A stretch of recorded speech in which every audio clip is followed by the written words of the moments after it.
Good morning, students. Today we are going to discuss about the topic marketing environment from the subject tourism marketing. So this is the topic of unit 1, marketing environment. First of all, we will discuss the meaning of marketing environment.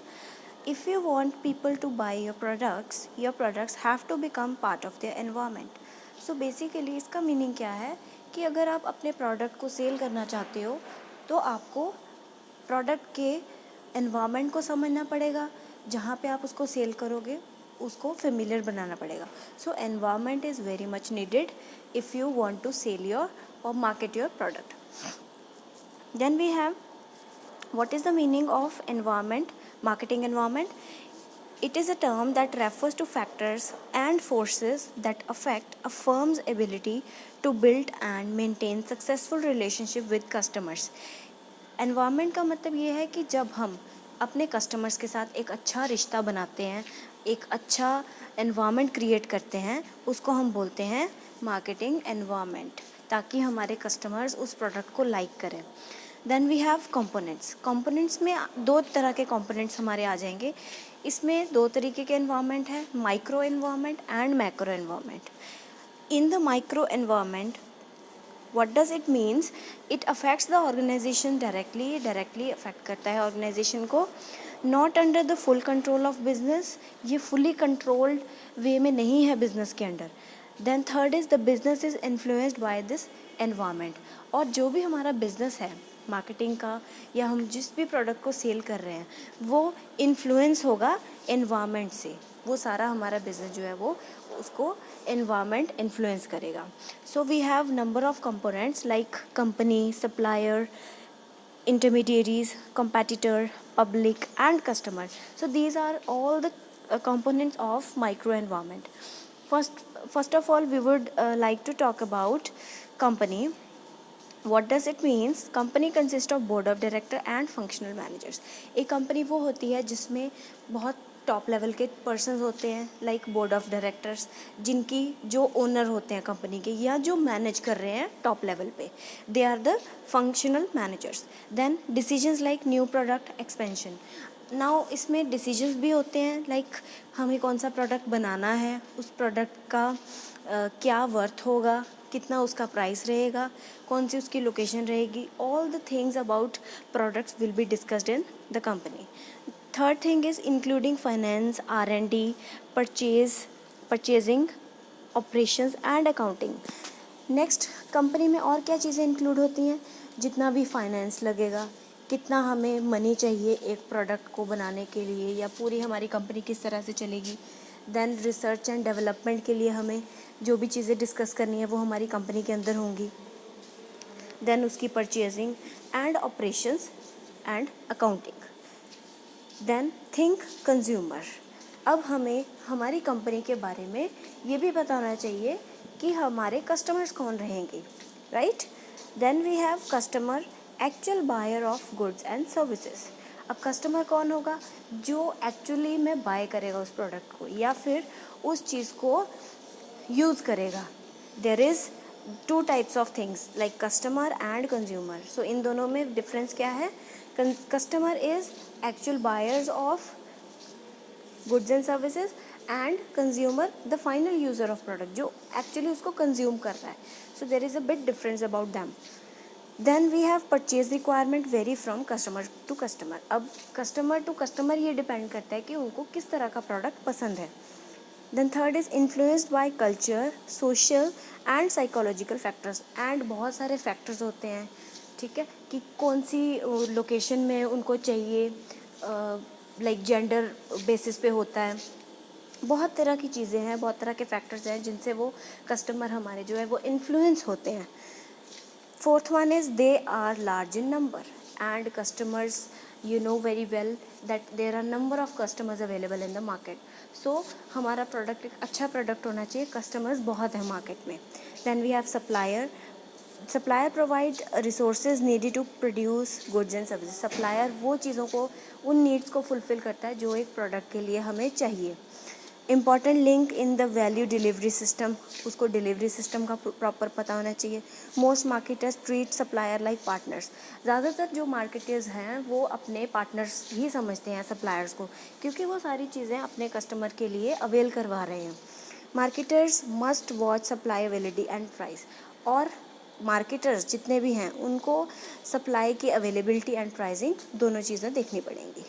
Now you can see a thing, timely, price plus quality is equal to right product. So right product बनाने के लिए हमारे पास timely, price and quality तीनों चीज़ें होनी चाहिए।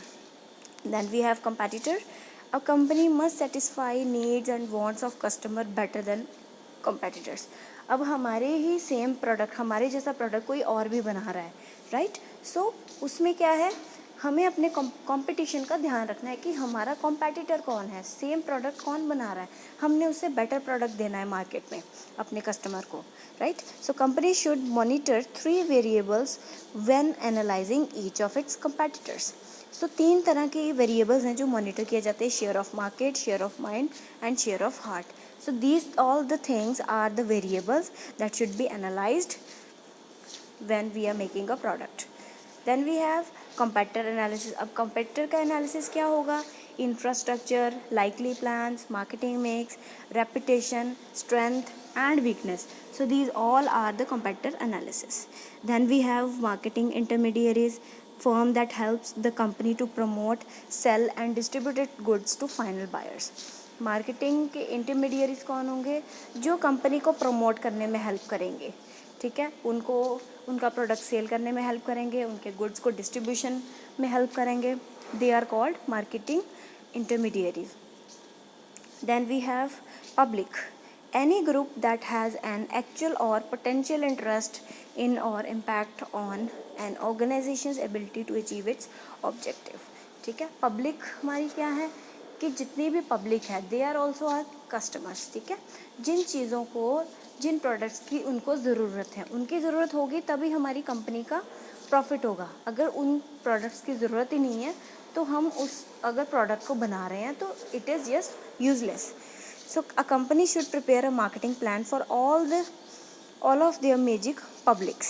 ठीक है, so public group में you can see here there is financial, government, media, local, general, citizen and internal। These all kind of publics are available। Public types कौन कौन से होंगे? Financial public like bank, investment, analytic and stakeholder, जहाँ से हमें अपना capital मिलेगा, पैसा लगाएंगे हम, ठीक है, वो हो गया हमारा फाइनेंशियल पब्लिक। मीडिया पब्लिक, जिसमें हमारी एडवर्टीजमेंट होगी, लाइक न्यूज़पेपर्स में हम ऐड करेंगे अपनी प्रोडक्ट को, रेडियोज़ पे करेंगे, टेलीविज़न पे वर्क करेंगे, वो सारा मीडिया पब्लिक हो गया। Government public, lords and ministers, जिसमें हम लॉ पास करवाएंगे कि हम अपने डूज़ और डोंट्स लिखवाएंगे कि हम क्या कर सकते हैं एक फर्म को चलाने के लिए और क्या नहीं कर सकते। Then we have local public, neighbourhood residents, community organisation, जो हमारे नेबरहुड में है, क्या उनको कोई प्रॉब्लम तो नहीं हो रही, सो उनके साथ अच्छी बॉन्डिंग बनानी, पब्लिक रिलेशन बनाना, वो सारा लोकल पब्लिक में आएगा। देन जनरल पब्लिक, कि पब्लिक में इमेज क्या है हमारे प्रोडक्ट की। Then internal public, internal public कौन सी हो गई? जो हमारे एम्प्लॉयज़ होंगे, जिनके साथ हम काम कर रहे हैं, जिनके साथ हमारी कंपनी चल रही है, board, labour unions, press and media, जो भी हमारी कंपनी के साथ पर्सन्स जुड़े हुए हैं। Then we have macro environment, external and uncontrollable factors. ये एक एक्सटर्नल और अनकंट्रोलेबल फैक्टर्स हैं that influence an organisation's decision making and affect its performance and strategy. और ये हमारी कंपनी की इमेज और उसकी परफॉर्मेंस एंड स्ट्रेटजीज को भी अफेक्ट करती हैं। Like there is a company and it has many parts like economic forces, natural forces, technological all forces, political forces, cultural forces and demographic forces। demographic forces में क्या आएंगे? जैसे आप यहाँ पे एक देख सकते हो that there is an example that has been done for you। From 18 to 22 there are single persons, right? This is the age group। और उसके बाद है 22 to 30 यंग मैरिड। सो ये डेमोग्राफिकली उन्होंने अरेंज किया है डेटा कि कौन से लोग को किस तरह का प्रोडक्ट लेना पसंद करेंगे। जो सिंगल हैं वो किस तरह का प्रोडक्ट लेंगे, जो मैरिड हैं वो किस तरह का प्रोडक्ट लेंगे, या जिनकी फैमिली है विद किड्स हैं, एंड जो ओल्ड एज ग्रुप है। ठीक है, इस चीज़ को हम बोलेंगे demographic, like in terms of size, age, location, gender, ये सारी चीज़ें डेमोग्राफिक फोर्सेस में आ जाएगी। इकोनॉमिक फोर्सेस में कि how much a person is allowed from its pocket, कि उसके पास कितना उसके पास फाइनेंस है जो कि वो उस प्रोडक्ट को बाय कर सकता है कि नहीं, that is all comes under economic. Then we have natural, involves in natural resources that are needed as inputs by marketers or that are affected by marketing activities. Shortage of raw material, increased population, shortage of water, natural climates, ये सब चीज़ें हमारी nature के साथ जुड़ जाती हैं। Technological में न्यू डिस्कवरीज करनी है हमने, इनोवेशंस करनी है, स्पीड ऑफ टेक्नोलॉजी ट्रांसफ़र करना है, हमारी इंफॉर्मेशन टेक्नोलॉजी, हमारा इंटरनेट, ये सारी चीज़ें आ जाएंगी टेक्नोलॉजिकल थिंग्स में। दैन वी हैव पॉलिटिकल में क्या क्या चीज़ें आ जाएंगी, इन्वायरमेंटल प्रोटेक्शन लॉज जिसमें टैक्सेशंस होती हैं, एम्प्लॉयमेंट लॉज होते हैं, गवर्नमेंट पॉलिसीज़ होती हैं, legislation, all the rules and regulations of the company which that will comes under political forces. Then we have cultural में हमारे religion and caste, language, festivals, custom and food habits आ जाएंगी कि कौन सा person कौन सी रिलीजन से belong करता है, क्या उसकी लैंग्वेज है, क्या उसके फेस्टिवल्स है। तो ये चीज़ें अफेक्ट करती हैं हमारे जो मार्केटिंग एनवायरनमेंट को। I hope you all understood the topic. Thank you so much.